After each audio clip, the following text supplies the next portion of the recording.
Terus saya di tengah hutan, bagaimana bisa menjadi orang sukses, saya sering menghayal sebenarnya.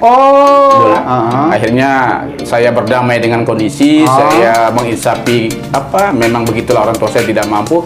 Kata bapak saya, kalau kamu nanti kuliah, berorganisasi ya, masuk HMI katanya. Saya nggak tahu juga, bapak saya tahu dari mana HMI.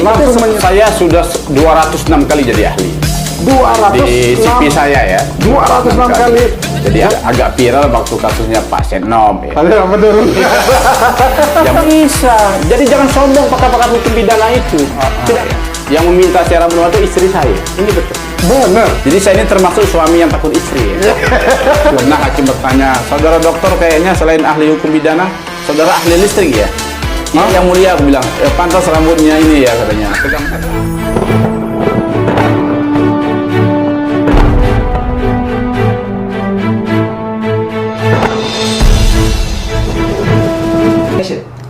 Oke, assalamualaikum warahmatullahi wabarakatuh. Salam sejahtera untuk kita semua.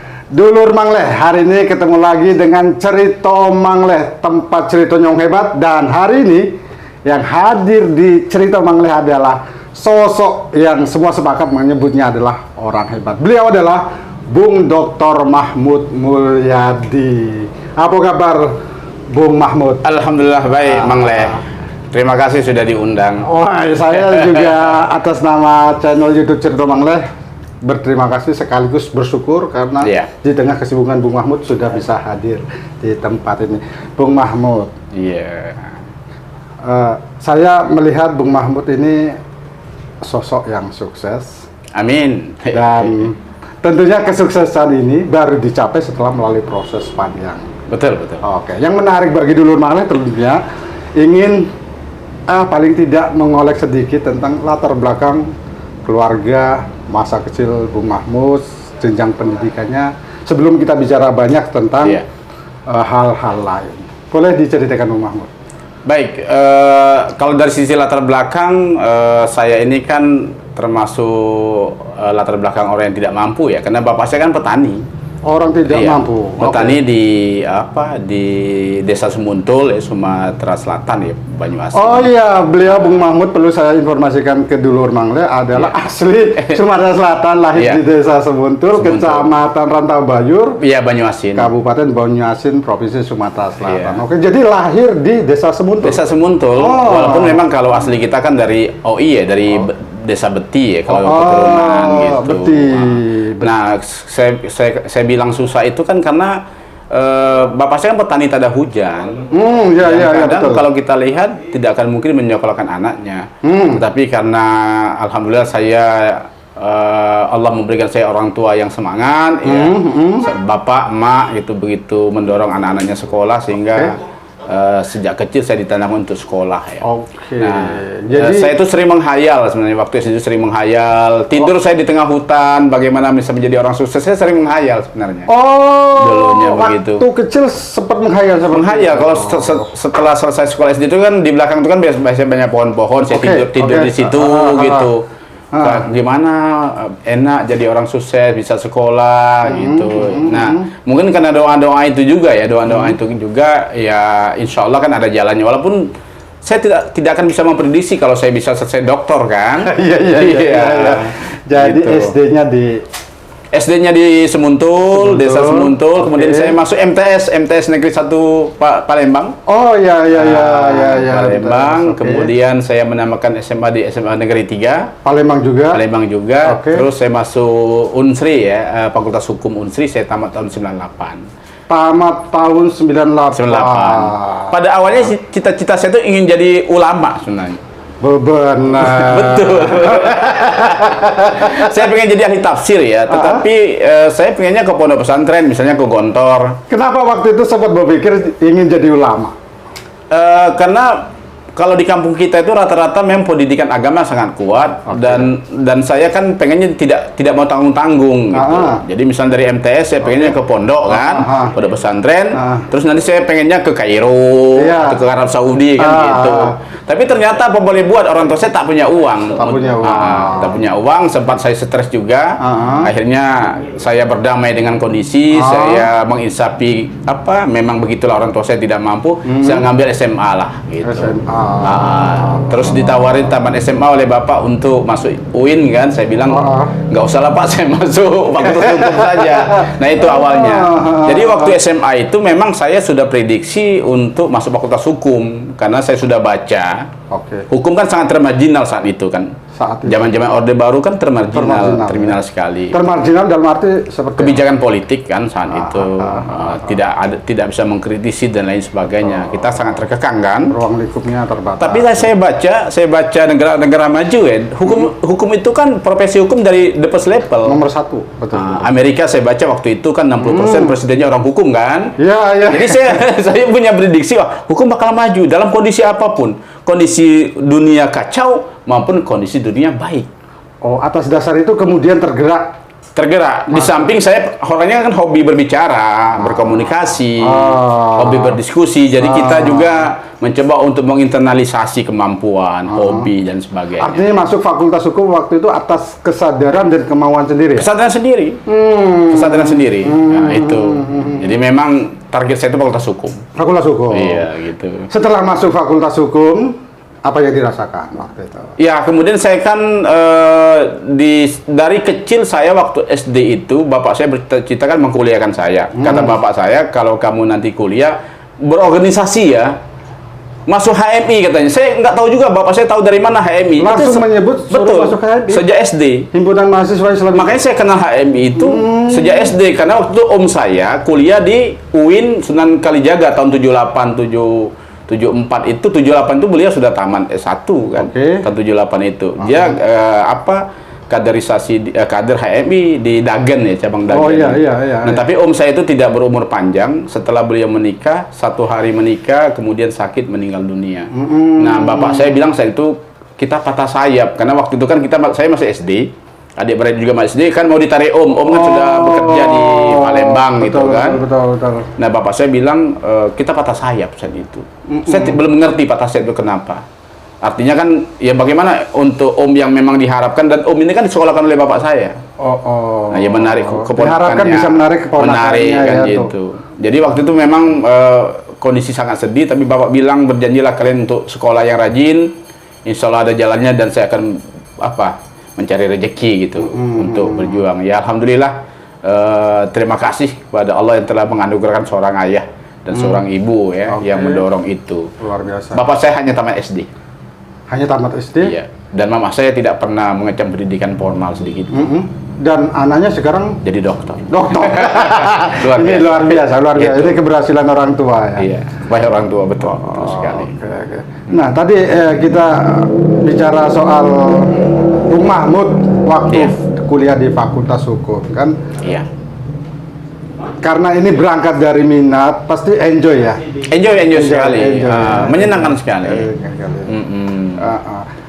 Ada aktivitas lain di luar akademis yang waktu itu digeluti sehingga ya kalau kita masuk fakultas hukum itu kan memang harus wajib berorganisasi ya, organisasi apapun gitu ya. Wajib berorganisasi. Kenapa itu? Karena kan kita sedikit yang kita dapat di bangku kuliah, karena hukum itu laboratoriumnya itu di masyarakat. Makanya tentunya kita kan harus belajar berbicara. Berbicara untuk membuat surat menyurat, kemudian bagaimana manajemen organisasi itu kan didapat di ekstra kampus, atau dulu ada intra kampus juga kan. Itu makanya saya ya mungkin katakanlah saya aktivis lah ya kan. Menjadi Kabid PA cabang Palembang kan.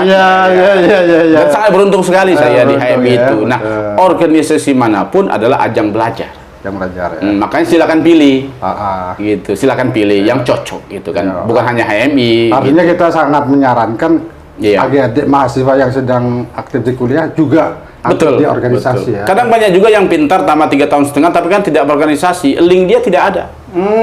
Link ya. Link dia tidak ada, tempat dipercayaan tidak ada sehingga tujuan dia mencari pekerjaan ya dia tidak bisa mengembangkan dirinya kan. Tapi kalau kita di organisasi itu kan ya luar biasa, link kita dapat, bagaimana kita memanage suatu organize misalnya kegiatan dapat, sehingga kita menjadi calon yang jadi sebenarnya. Itu menurut saya. Jadi kalau kata orang kalau di bedah darah ini tetap hijau putih kan ya, hijau hitam ya, HMI gitu ya. Walaupun kita tak bergaul semua di organisasi itu. Betul. Orang hukum wajib seperti itu menurut saya. Iya. Wajib. Ini menginspirasi. Jadi Anda Betul. kuliah dimanapun, apalagi di Fakultas Hukum, wajib dong berorganisasi. Betul, Karena betul. sangat membantu ya. Iya betul. Oke. Betul. Bung Mahmud, tadi orang tua kan katakanlah dalam tanda petik tertatih-tatih menyekolahkan anaknya, termasuk Iya. Bung Mahmud nih. Iya. Ya, karena aku lihat sekilas juga Iya. anaknya tidak hanya Bung Mahmud sendiri ya. Iya, iya. Ada berapa beradik? Saya ada 6 ya, ada 6. Yang 6. paling tua itu meninggal waktu umur 2 tahun, Oke. kemudian yang hidup sekarang 5. 5. Saya anak pertengahan lah katakan. Dari 6 itu Iya. yang kemudian menempuh sampai perguruan tinggi. Ya urusannya saya sendiri ya, saya sendiri yang sampai doktor, kemudian ada adik saya jadi pengacara ya, berinya S2 dan kakak saya, ayu saya itu tambatan UIN ya. Win ya. Tambatan UIN Oh, gitu. ini ada 3 yang sempat Mengecam pendidikan tinggi ya. Iya, betul. Oke, Bung Mahmud. Tadi yang saya maksud orang tua kan tadinya agak empot-empotan dalam tanda petik untuk Iya. menyekolahkan anak. Artinya tamat S1 saja bersyukur ya. Oh, betul, betul. Tapi kemudian Bung Mahmud bisa sampai doktor nih bagaimana ceritanya nih? Ya, waktu tamat S1, saya kan bilang sama bapak saya mau sekolah lagi. Cuma kata bapak saya, saya nggak punya uang lagi. Oh. Cukup kamu sampai S1. Satu saja.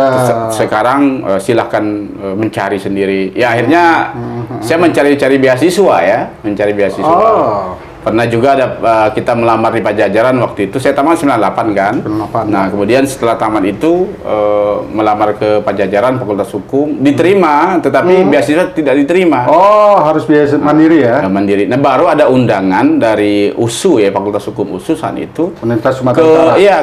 Ke Unsri, ke Fakultas Hukum untuk dikirim kader-kadernya, lulusan terbaik lah, katakanlah begitu, untuk disekolahkan dan jadi dosen di USU. Di USU. Nah, USU waktu melakukan satu crash program ya untuk Oke. mempercepat dosen-dosennya ya. Ya. Nah, dari S1 disekolahkan ke S2 dan S3 atas biaya USU. Oh. Salah satunya ngundang dari luar, dari Fakultas Hukum Unsri. Nah, saya yang dikirim, ada 3 orang Ada saya itu 3 dikirim orang, ya. 3 orang, 2 orang sudah jadi dokter, satu waktu itu kita kan sistem DO, satu Oke. tidak selesai gitu. Ya artinya S2, S3 atas program crash Program dari dari USU tadi, USU, ya. termasuk ngambil master doktornya juga di situ. Iya, di USU. Setelah itu Di bawah asuhan UI. Gitu. Jadi waktu itu USU, Fakultas Hukum USU bekerja sama dengan UI untuk makanya sehingga dosen-dosen UI itu turun semua. Oke. Makanya saya kan promotor saya kan Prof. Harakistuti Hakrisnowo. Oh iya UI. orang UI ya. Dan UI juga Prof. Himhanto juga ngajar di situ. Himhanto, ya. Kemudian waktu itu Prof. Erman Raja Gugu dan sebagainya. Jadi kita berkolaborasi. Jadi katakanlah saya itu lintas antara USU dan UI ya kan gitu saya mengecam pendidikan. Setelah itu kemudian jadi dosen tetap Di USU, di dosen PNS di situ ya. PNS di situ di Fakultas Hukum. Ngomong-ngomong terakhir punya jabatan di akademik di kampus. Iya, sebenarnya awalnya saya tidak mau menjabat kan, tapi karena ya teman-teman Pak Dekan juga minta saya untuk mengelola S2 ya. Jadi saya sekarang jadi staris program Magister Ilmu Hukum. Oh, ini luar biasa sekretaris S2. Magister Ilmu Hukum. Mengurusi anak-anak lah lagi. Pendidikan S2. Kalau boleh tahu sudah berapa lama ini gelar doktor diraih? Wah, saya udah lama sebenarnya, malu Udah juga lama. ya nggak profesor ya. Kita doakan ya dulu mendoakan biar jadi profesor. Ya, saya alhamdulillah dapat dokter itu umur 31 tahun. 31 tahun. Iya, 30 sampai jalan 31 tahun. Masih ya. muda waktu itu. Iya, 15 tahun silam. 15 tahun silam berarti di tahun 2006. 9 Desember tahun 2006 saya selesai dokter. Terhitung cepat juga ya. Iya, Karena kan kita memang berjuang ya, tapi itu perjuangannya luar biasa. Luar biasa juga ya. Saya bukan termasuk yang pintar ya, tetapi saya yang sungguh-sungguh saja. Karena S1 saya 5 tahun. S1 5 tahun. 5 tahun, S2 saya 1 tahun 10 bulan. 1 tahun 10 bulan. Ya, S3 saya yang lama. Berapa? 5 tahun 3 bulan. Oh. Tapi saya penelitian lama di lapangan. 2 tahun saya di lapangan penelitian. Betul-betul meneliti. 2 tahun. 2 tahun saya. Sampai selama itu memang Iya, meneliti apa? mendetail. Meneliti apa waktu itu? waktu itu kan begini, saya mendesain satu namanya criminal policy. Jadi criminal policy Criminal itu policy. is a science of crime prevention, ilmu untuk mencegah terjadinya kejahatan. Nah, tempat penelitiannya di Kota Palembang. Untuk kejahatan kekerasan. Karena di data 5 tahun terakhir waktu itu tahun 99 sampai 2003, kejahatan kekerasan di Palembang itu tinggi. Tinggi atas dasar itu kemudian 6% dibandingkan seluruh Indonesia. Dan saya mengambil itu tidak main-main loh, saya mengambil data dari Mabes Polri. Seluruh data di Mabes itu saya ambil, saya bandingkan dengan Polda Sumsel, saya bandingkan kemudian dengan Polrestabes Palembang kan, dapat 6% angka kejahatan kekerasan itu ada di Kota Palembang. Ada di Kota Palembang. Sementara kita waktu itu punya 300-an kota lebih kan. Memang rata-rata normalnya waktu itu berapa? Ya kalau dia di seluruh Indonesia, ini kan 6% dibandingkan seluruh Indonesia. 6% seluruh Indonesia. Kan tinggi kan? Betul. Nah itu yang saya teliti itu bagaimana sih upaya untuk mencegahnya gitu ya. Jadi kita mendesain mencari apa namanya faktor penyebab terjadinya kejahatan itu. Ya, kenapa kok tinggi gitu. Makanya saya penelitian itu tidak hanya ke aparat penegak hukum tapi ke tokoh agama, tokoh masyarakat. Ya. Di lembaga pemasyarakatan itu saya hampir 9 bulan saya meneliti. Tentunya berinteraksi dengan mereka yang ada sekitar 30 orang narapidana kejahatan kekerasan itu saya teliti kenapa mereka melakukan itu. Nah, dari perkosaan, pembunuhan, perampokan, penganiayaan berat gitu. Tentunya menarik nih dulu. Walaupun ini kejadiannya sekian tahun yang lalu ya, tapi ini menjadi referensi kita. Memang apa yang menyebabkan tingkat kekerasan di Palembang ini tinggi? Kalau saya melihat, kalau kita bicara faktor penyebab, ada faktor klasik namanya ekonomi ya. Tapi tidak semata-mata. Karena juga ada, kalau saya temukan itu, saya tidak yakin juga apakah ini benar kalau kita menggunakan diksi emosional kan. Karena begini, saya tanya misalnya sama pembunuh kan, narapidana yang melakukan pembunuhan. Saya tanya, kenapa kakak melakukan pembunuhan kak? Aku tidak tahu deh, yang penting keluargaku jangan diganggu. Nah ini uangnya nggak ganggu keluarga, kok apa? Nah menurut adik apa penyebabnya itu? Katanya mah itu harga diri kan? Harga diri ya. Nah, karena kan ada nilai harga diri gitu. Karena kalau kita lingkaran namanya ada sedikit kejahatan kekerasan itu kan dulu banyak di Palembang ya, sekarang kan sudah berkurang kan? Palembang, Sumsel lah katakanlah. Kemudian di daerah Makassar ya kan atau Madura. Nah ketiga kota ini kan, wilayah ini kan kadang masalah harga diri. Misalnya Caro di Madura itu kan masalah harga diri. Istrinya diganggu ya, saling caro. Atau keluarganya diganggu. Di Makassar ada namanya istilah delik adatnya kan siri ripakasiri. Siri ripakasiri. Kami hidup karena harga diri. Kalau keluarga saya diganggu, maka kita sebadian dalam sarungan. Nah, Palembang juga begitu. Nah, jadi ada juga begitu. Tetapi setelah saya rangkum begini, sebenarnya faktor penyebab kalau dari sisi ekonomi, dulu kan Palembang ini kan aman, tertib. Karena tahun sekitar 1848 ketika 1848 ya, kalau nggak salah ketika Kesultanan Palembang takluk di Belanda, ada penulis Belanda mengatakan telah ada tatanan tertib di wilayah Sumsel ini. Masyarakat Arab datang berdagang, Chinese datang berdagang, artinya itu kan stabilitas. Betul. Nah, karena apa katanya? Karena ada suatu nilai hukum adat namanya Simur Cahaya. Simur Cahaya itu mempererat itu Simur Cahaya. Nah, setelah saya tarik kemari, kenapa terjadi? Misalnya orang kan ada gium kekerasan ya. Misalnya ada yang di satu wilayah mengatakan uang kami ikat dakati mati sakit, mati pembunuhan gale. Kan ada gium begitu kan? Orang tidak usah sebut daerahnya ya. Orang kami ini tidak ada yang mati sakit tapi mati pembunuhan gale, pembunuhan semua. Mati karena pembunuhan semua. Itu saya temukan ada gium itu. Ada gium seperti itu. Ada juga ada gium di kampung lain ya. Dide membunuh, dibunuh jadi ya. Tidak membunuh, dibunuh jadilah. Enggak apa-apa. Ada gium. Nah, misalnya di Lintang Patlawang misalnya kan. Ada di Sumsel. Di Sikayu mati dia masal top misalnya kan begitu. Biar mata selalu ngetop ya. Iya. Di daerah lain ada di mana belanga pecah, di situ darah tumpah. Nah, ada beberapa gium kekerasan. Pertanyaannya, apakah memang masyarakat Sumsel itu seperti itu? Nah, setelah saya lihat, awalnya itu tidak terbentuk. Awalnya tidak ada. Tidak ada. Tetapi kemudian menurut saya terjadi penyebabnya juga termasuk kekerasan struktural sebenarnya. kekerasan oleh negara menurut saya. Kenapa? Karena ketika Undang-Undang Desa tahun 79 disahkan, marga jadi desa. Marga jadi desa. Semuanya diserahkan menjadi desa, sehingga kan dulu kan kita ada marga-marga dan ini sejahtera loh. Mangle. Di marga itu dia punya eksekutif sendiri, dia punya yudikatif sendiri, punya legislatif dan punya harta kekayaan. Harta kekayaan. Dipimpin oleh namanya pesirah. Betul, pesirah. Di bawahnya kerio. Dan relatif lebih tentram, nyaman ya. Karena dulu masyarakat itu misalnya ada wilayah pesirah yang saya temukan penelitian waktu itu. Ada lahan satu orang kepala keluarga dikasih 3 hektar, 3 hektar, 3 hektar, 3 hektar kebun, 15% setor ke bendahara pesirah. Hasilnya. Makanya masyarakat sejahtera saat itu. Ketika undang-undang desa semuanya habis, anak pejabat pun jalan-jalan mencari tanah desa kan. Kepala desa kan banyak juga menjual tanah-tanah ulayat habis saat itu. Sehingga di daerah itu jadi miskin.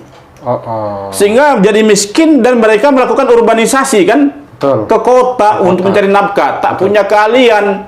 Akhirnya dengan budaya-budaya tadi, uang KMK berarti dia masal top. Maksudnya kan bertarung secara jiwa untuk maksudnya untuk kehidupan.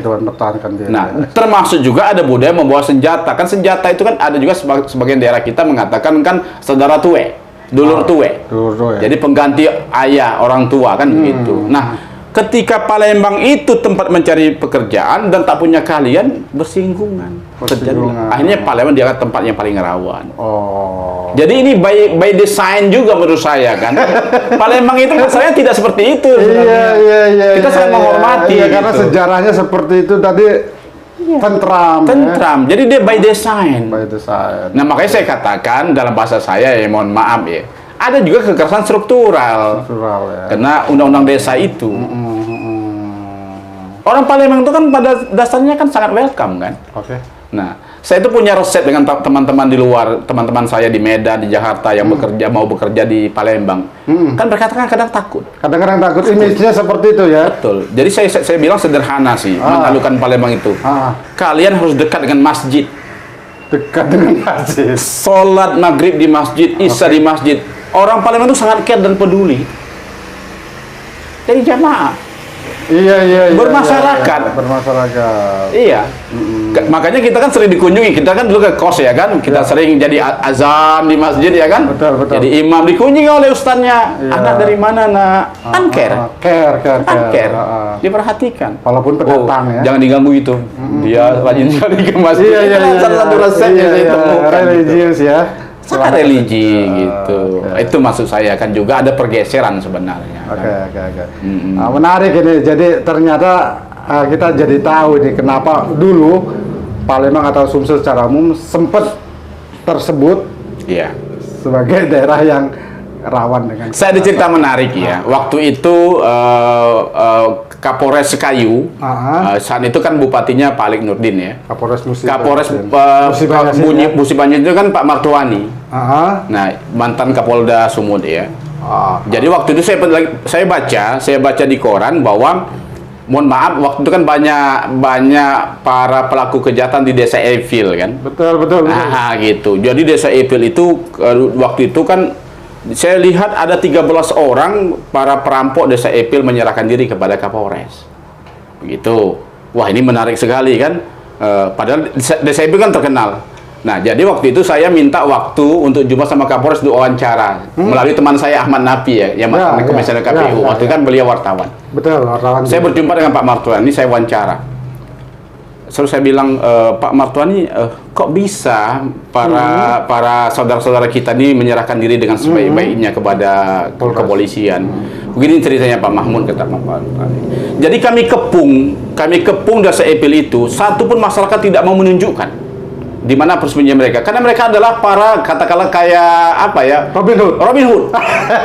Jadi mau rampok ya kan, tapi dibagi ke masyarakat itu kan gitu. Dikepung di hutan, tak mau menyerah dan tak bisa masuk, masyarakat tak mau menunjukkan. Tiba-tiba saya pusing, kata Pak Martani, ada seorang ulama datang ke saya, Pak Kapolres, saya menyampaikan pesan dari mereka. Mereka mau menyerahkan diri dengan satu syarat. Oh siap Pak Ustadz, Pak Kiai, kata Pak Kapolres. Kan Pak Martuani kan sangat berinteraksi sama masyarakat ya kita tahu ya. Bukan saya memuji beliau kan, beliau pun tidak kenal sama saya sama sekali kan. Nah, jadi apa syaratnya Pak Kiai? Syaratnya mereka mau menyerahkan diri dan kami antar, tapi jangan disiksa, itu saja. Oh. Akhirnya 7 mobil disediakan. Siap Pak Kiai, akan saya hukum anggota saya menyiksa mereka. Apel Pak Martiani dipanggil seluruh anggotanya, kalian buat rantai dia. Kalian kalau nyiksa mereka nanti kalian saya rantai. Diantar oleh masyarakat 7 mobil menyerahkan diri. Akhirnya oleh Pak Martiani diringankanlah hukumannya, bersaksi dan setelah itu kan dikasih pekerjaan, kan banyak perusahaan. Betul. Jadi security dan sebagainya. Itu salah satu kearifan lokal dan menurut saya itulah fungsi kepolisian. Jadi namanya community policing. Pendekatan polisi dengan problem masyarakat itu sangat penting. Itu maksud saya. Jadi prevention itu juga sangat penting sekali. Karena kan tidak selama dengan kekerasan, karena orang melakukan kejahatan itu kan punya argumentasi. Ada penyebabnya ya. Ada penyebab. Ini menarik, ini bisa jadi referensi dalam rangka mengatasi kekerasan ataupun tindak kejahatan lainnya. Salam hormat untuk Pak Martuani. Satu contoh Pak Martuani. Pak Jenderal Martuani. Oh iya, sudah pensiun pensiunnya luar biasa. Menjadi inspirasi. Iya. Oke, Bang Mahmud. Selain aktif sebagai akademisi selaku dosen, ini kan kita masyarakat Sumatera Selatan bangga juga, termasuk mungkin masyarakat Indonesia sudah paham, sering tampil nih di media televisi nasional maupun media online misalnya, bahwa Bung Mahmud Mulyadi ini juga terkenal sebagai ahli hukum pidana, bahkan sering hadir di beberapa persidangan dengan kasus-kasus yang tidak kalah menariknya. Mungkin bisa diceritakan pengalaman itu kemana saja, kemudian dari sekian jadi ahli di persidangan itu kasus apa yang paling menarik? Saya sudah 206 kali jadi ahli. 206 di CV saya ya. 206 kali. Jadi dalam ahli. Rentang berapa tahun itu? Dalam rentang saya sudah doktor lah ya. 15 tahun. 15 tahun. Itu bukan berarti kita sombong, bukan. Oke, sebentar. 206 kali tadi di mana saja kira-kira? Di provinsi mana saja? Yang paling jauh itu kan di Malili ya, di Sulawesi Sulawesi Timur ya. Masamba, Malili. Masamba, daerah Sulawesi ya. Ini luar biasa. Di Kendari, Banjarmasin, Balikpapan juga. Yang paling jauh ya. Di Rian Jaya belum ada undangan gitu Papua ya. belum ya. Mudah-mudahan setelah ini ada yang memanggil. Minta jadi saksi. Tapi saya itu senang karena kan target saya adalah pengembang keilmuan. Jadi ahli itu juga saya kan tidak sembarangan. Saya kan menganalisa kasus itu, misalnya saya di-hire oleh lawyer, artinya saya kan membantu terdakwa. Kalau terdakwanya itu terzolimi, artinya tidak poltoid, tidak sempurna pasal yang diterapkan itu, dia bukan pelaku atau RN persona, bukan dia yang harus bertanggung jawab, maka saya mau turun dari pihak lawyer. Di polisi juga begitu, saya kan baca BAP itu, dokumen mereka saya baca, kira-kira tersangka ini terpilih atau tidak, saya harus netral. Makanya saya tidak mau menzalimi orang, tidak boleh. Kita berdasarkan fakta kan setiap ilmu kan punya ukuran. Makanya di antara 200 itu kan banyak juga yang sebelumnya itu udah banyak saya tolak juga, 200 yang saya turun jadi ahli. Baik di kepolisian, di kejaksaan maupun di pengadilan kan. Nah, memang kata orang sih, kalau saya sih biasa aja. Agak viral waktu kasusnya Pak Setnov ya. Yang pra-peradilan yang kedua. Setelah nabrak tiang listrik, waktu itu kan KPK meminta saya untuk membantu mereka. KPK waktu itu minta ya. Dan saya akhirnya jadi ahli lah untuk pada kasus pra-peradilan karena Pak Setnov itu kan memohon pra-peradilan. Betul. Saya dari KPK waktu itu. Pada kasus Romi Harmuzi juga, saya dari KPK. Mantan Menteri Agama ya? Iya, kemudian Pak Nur Hadi juga, saya dari KPK pra-peradilannya gitu. Nah, ya beberapa kasus yang baru-baru ini juga, saya kasus Jiwasraya juga. Kasusnya Sabri juga gitu. Tapi saya dari pihak terdakwa. Iya. Wah, tidak di pihak terdakwa ya? Di pihak terdakwa dari kasus Jiwasraya itu saya kan banyak juga barang-barang sitaan pihak ketiga yang tidak terlibat tindak pidana. Nah kan di pasal 19 Undang-Undang Tipikor itu ada kan namanya pengajuan permohonan keberatan. Nah saya menguji itu juga. Kemudian ada kasus juga Asabri ya, karena kan Kadang kan hukum pidana itu kan ukurannya kan tidak berada dalam hukum pidana. Kalau dia dalam konteks dunia bisnis, kan ada namanya business judgment rules. Kan tidak selamanya bisa ditarik ke tipikor gitu. Nah, gitu. Tidak selamanya ditarik ke tipikor. Jadi kita menempatkan itu. Nah, tentunya dengan parameter juga ahli-ahli lain. Makanya ada ahli keuangan negara, ahli dari perbankan gitu. Kalau Bung Mahfud ini khusus di hukum pidana. Hukum pidana. Kalau tipikor, parameternya tidak pernah dalam hukum pidana, makanya harus bersanding dengan ahli pengadilan barang dan jasa. Karena tipikor ini kan undang-undang khusus. Ya. Undang-undang khusus ya harus ada asasnya lex spesialis, darurat lex generalis, lex spesialis sistematik, darurat lex generalis. Itu harus diterapkan dan dipahami. Ketika undang-undang khusus kan begitu. Nah, kemudian saya di MK juga sidang sekitar 5 kali ya. Menurut saya sidang yang paling berkesan itu adalah yang ya, dari sisi keilmuan itu di MK ya. Kenapa itu? Kalau MK itu kan kita memang diuji filsafatnya, nilai-nilainya, norma-norma. Kalau kita tanggung menguasainya itu ya jangan main-main, di MK dikejar terus.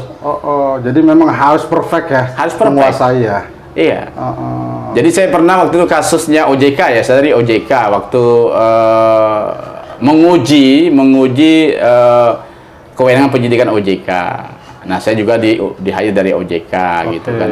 Jadi saya katakan waktu itu kepada Yang Mulia bahwa MK, OJK itu sama kayak KPK. Jadi waktu itu Prof. Saldi bertanya, dari mana saudara bisa mengkomparasi antara KPK lembaga penegakan hukum dengan OJK lembaga pengawasan? Seperti itu kan. Dari mana sisi komparabelnya?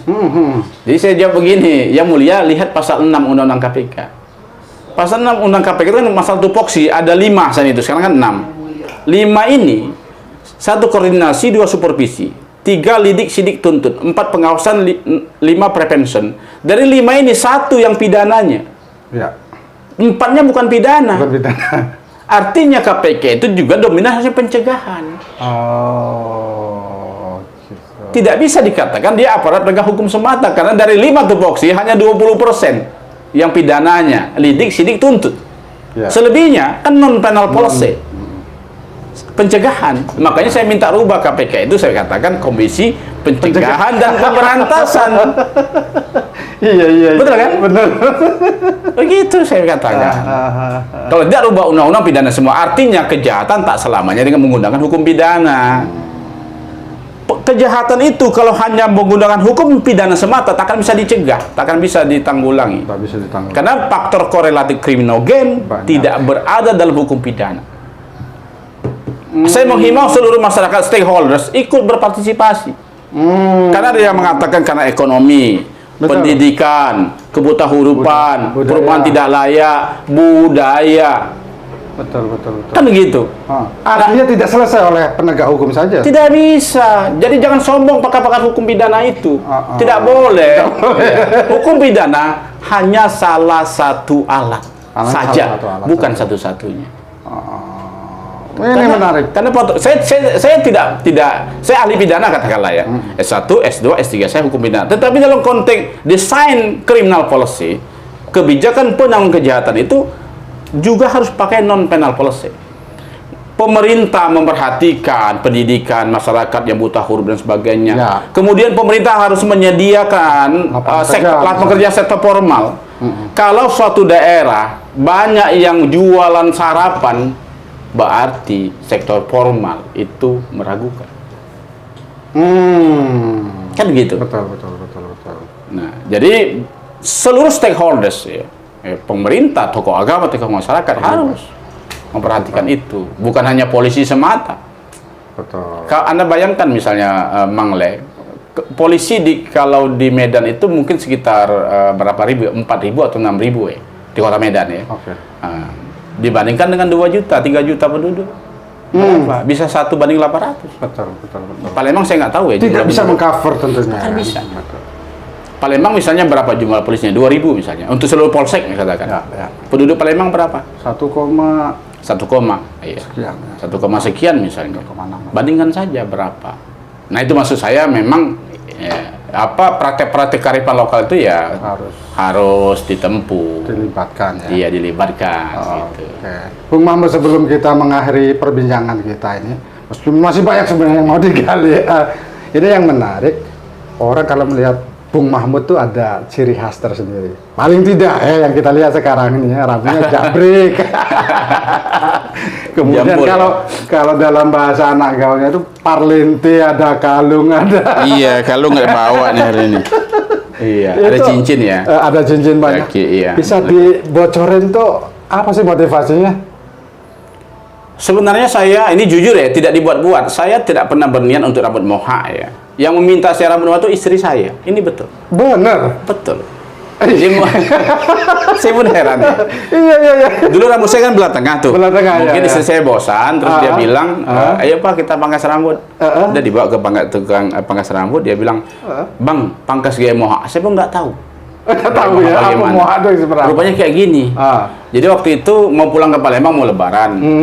Saya kan gemetar juga, terus saya bilang sama istri saya, Mah, kita kan mau pulang ke Palembang, nanti kan jumpa mertua papamu. Apa yang saya jawab dari pertanyaan papamu soal ini? Kata istri saya, tenang Pak, saya yang jawab. Jadi dosen itu Pak harus memang nyentrik, menarik supaya mahasiswa tidak tidur, makan rapi, walaupun parlente rapi, warna-warni. Jadi saya ini termasuk suami yang takut istri ya. Jadi ini permintaan istri saya sampai sekarang. Sampai sekarang. Sampai ya? sekarang. Kadang istri saya yang ngecat rambut istri saya. Tapi justru ini yang jadi ikonik dari sisi lain Dokter Mahmud melihat ini. Awalnya sangat malu saya. Ke kampus itu kan dilihatin. Dilihat oleh mahasiswa, senyum-senyum. Kan malu kan? Saya pura-pura ambil HP, kan malu kan gitu. Jalan di koridor. Iya. Jadi satu ketika, di kelas ditanya oleh mahasiswa, alasannya begitu. Jadi saya jawab begini, ada dua alasan. Alasan ilmiah dan alasan subjektif. Alasan subjektif itu tadi, karena permintaan istri. Permintaan istri. Alasan ilmiah saya bilang, ini ingat saudara sekalian, anak-anak sekalian, saya bilang para mahasiswa ingat alasan ini. Ini kaitan ilmiah dengan ilmu kriminologi, ilmu tentang kejahatan. Kejahatan terjadi karena apa? Cita-cita tinggi, keinginan tinggi, sarana tidak imbang. Misalnya, mohon maaf, abang becak mau kaya, punya mobil mewah, takkan mungkin kecuali dari bos becak kan. Nah, cita-cita tinggi, sarana tidak imbang. Waktu kuliah. Tahulah kita anak kos, duit nggak ada, mana bisa kita bergaya. Saya tak punya kesempatan untuk bergaya waktu saya kuliah dulu. Makanya saya tak memasakkan diri. Culun, lebih culun kan. Nah sekarang ya sudah ada gaji lah. Makanya bisa lah ke salon, pedicure, ini alasan manicure. Alasan ilmiah. Kalau memasakkan diri, Mang Le, maka kita akan melakukan kejahatan. Merampok ya kan, untuk beli HP mewah. Tunggulah sampai mampu ya. Tunggu saatnya. Tunggu saatnya. Satu lagi, kalau di kampus kalau udah bisa memahami ya dengan penampilan seperti ini. Nah, bagaimana di forum-forum persidangan ketika Bung Mahmud sebagai ahli pidana dihadirkan di situ? Ada apa namanya reaksi yang ke dalam tanda petik negatif terhadap penampilan ini? Saya pertama kan orang tak pernah mengira kalau saya ahli. Enak juga, jadi kita tidak terlalu jadi sorotan kan. Yang kedua, banyak juga yang underestimate ya. Tetapi ketika kita menerangkan dengan sesuai keilmuan, ya memang kita kuasain ya orang juga wah ternyata penampilan tidak ini, jangan don't judge the book by the cover gitu, misalnya begitu ya kan. Lihat fisiknya gitu ya. Fisiknya. Nah, memang kita harus dengan keilmuan. Kenapa saya mengatakan itu? Dalam setiap momen apapun, maju jadi pemateri, jadi ahli, kuasain materi. Kuasain materi. Kuasain. Kalau memang bidang kita ngomong, kalau bukan bidang kita jangan ngomong. Jangan. Iya. Jadi ya ada plus minus lah ya. Ada yang meremehkan, tapi nggak jadi masalah. Malah sidang itu lucu-lucu. Kadang pernah hakim bertanya, saudara dokter kayaknya selain ahli hukum pidana, saudara ahli listrik ya? Iya, yang mulia, aku bilang, pantas rambutnya ini ya katanya, tegang-tegang. Kita sangat listrik. Sangat listrik. Jadi sidang itu cair. Cair ya. Oke. Bung Mahmud mungkin bisa menyampaikan semacam closing ceremony terhadap dulur Mangleh, kira-kira apa yang bisa disampaikan terutama bagi mahasiswa di tingkatan apapun yang sedang menempuh ilmu hukum. Silakan. Baik, bagi mahasiswa khususnya ilmu hukum ya dan mahasiswa lain, bahwa perjuangan kita itu untuk menggapai sesuatu itu ibaratnya revolusi bunga mawar. Revolusi bunga mawar. Mencapai keindahan itu berduri-duri kan. Artinya kita berjuang, berdarah, capek, makan 2 kali sehari, ya kan.